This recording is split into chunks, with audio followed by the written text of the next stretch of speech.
Just like we can learn a new skill that would be something positive for us, we can also learn to be stressed. Hey guys, Dr. Bodle here, and thanks for joining me today. Now, depression and anxiety can be caused by trauma and stress in our lives, but it can also be caused by physical and physiological changes. But here's where our thyroid can add to the confusion. The job of our thyroid and thyroid hormone is to drive our metabolism. And when we don't have proper use of our thyroid hormone, then things start to slow down. And typically, we see parts of the body that have the most active metabolism start to suffer and become symptomatic first. What are those areas? Well, you already know them. They're all the areas that are associated with our classic thyroid symptoms. Things like weight gain, hair loss, dry skin, brittle nails, constipation, fatigue, and exhaustion. But one of the areas that I think a lot of people forget about is our brain and the symptoms that go along with it. Our brain makes up only about 2% of our body weight, but it uses about 20% of the oxygen that we breathe in and 20% of the energy that we create. But if we suddenly can't create much energy because our thyroid is off, then our brain isn't going to be able to function normally, nor will it be able to function in a way that is healthy for us. Decreased thyroid function means that our brain isn't going to be stimulated, activated. We're going to have less neuronal function and less connections between neurons. Think of it like when you have kids around. We always talk about kids having a growing brain that needs to do a lot of learning and interaction, and that's why we want them to play. That's why we interact with them, sing with them, dance with them, and make sure that they have the proper inputs to all those different areas. And although it's particularly important for kids, it's important for your brain as well. And whether that stimulation is coming from something external, like in the case of children playing, or something internal, like our thyroid hormone properly activating our brain, both can lead to complications that we'd rather avoid. So if our thyroid isn't working well, all that connection and activity that we talked about becomes compromised. And our brain will become globally depressed in function, especially in an area called our frontal lobe. Now, our frontal lobe is one of the newest, evolutionarily speaking, parts of our brain. It's located in the front part of our head, that's why it's called the frontal lobe, and it involves a lot of characteristics that make us human. Who we are as a person, our preferences, our dislikes, our ability to plan, our ability to be motivated, understanding what's appropriate in different social situations. All of this falls under the jurisdiction of our frontal lobe. But if we suddenly take away thyroid hormone, energy production, and many of the things that our frontal lobe needs, then our frontal lobe is going to struggle to complete the tasks that are associated with it. So people stop caring who they are. They aren't motivated to do things. They're not planning for the future. And their brain starts to draw them back into a space where they're just trying to handle what they can on a day-to-day basis. But the thing is, when we lose thyroid stimulation of our frontal lobe, we not only start to have problems with the things that the frontal lobe controls, but we also have issues in other parts of the brain that are connected to the frontal lobe. One of these key and important areas includes a part of our brainstem called the midbrain or the mesencephalon. Now, the midbrain is the neurological starting point for our fight or flight response, and it controls all the functions and things that you would need to fight or flight. It stimulates the body and makes it sensitive to movement, sound, light, and pain. And it also gets us ready to be physical if need be.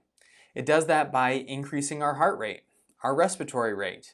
It increases blood pressure and blood flow to our muscles and joints. And it does this all while increasing the amount of glucose in our bloodstream. That way we have plenty of energy available just in case.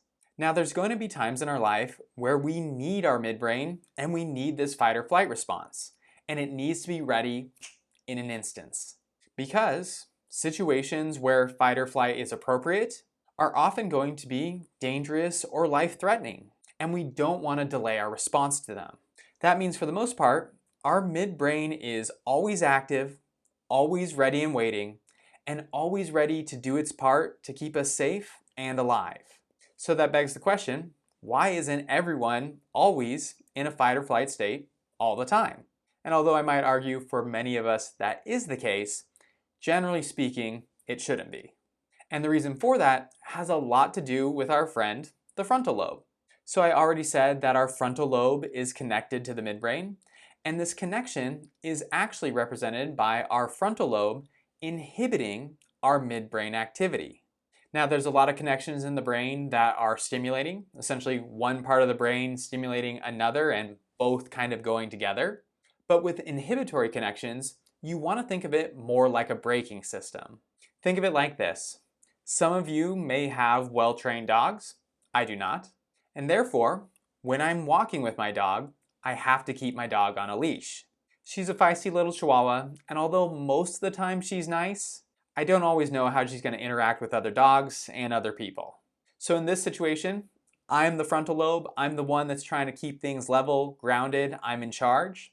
And the leash that I'm using is a way that I can keep a check on my dog that is a little bit more, well, let's just say she's more willing to get in a scrap than I would like her to be.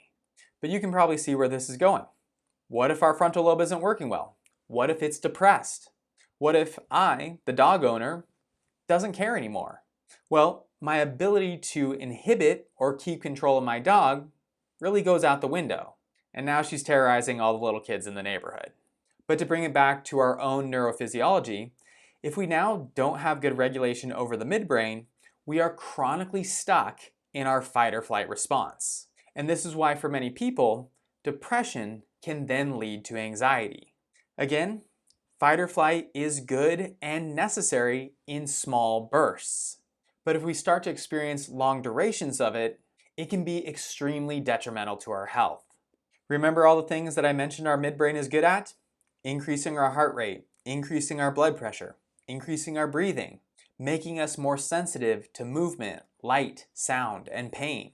One more time, that's okay in the moment, but it's not a healthy way to live. People with neurological anxiety tend to find themselves tired but wired, easily overwhelmed, reacting negatively to trivial things in their life, struggle to tolerate busy or noisy environments, and often find themselves in chronic pain. To make matters worse, just like we can learn a new skill that would be something positive for us, we can also learn to be stressed. And people who are anxious for long periods of time become good at being anxious. So how do we address all this?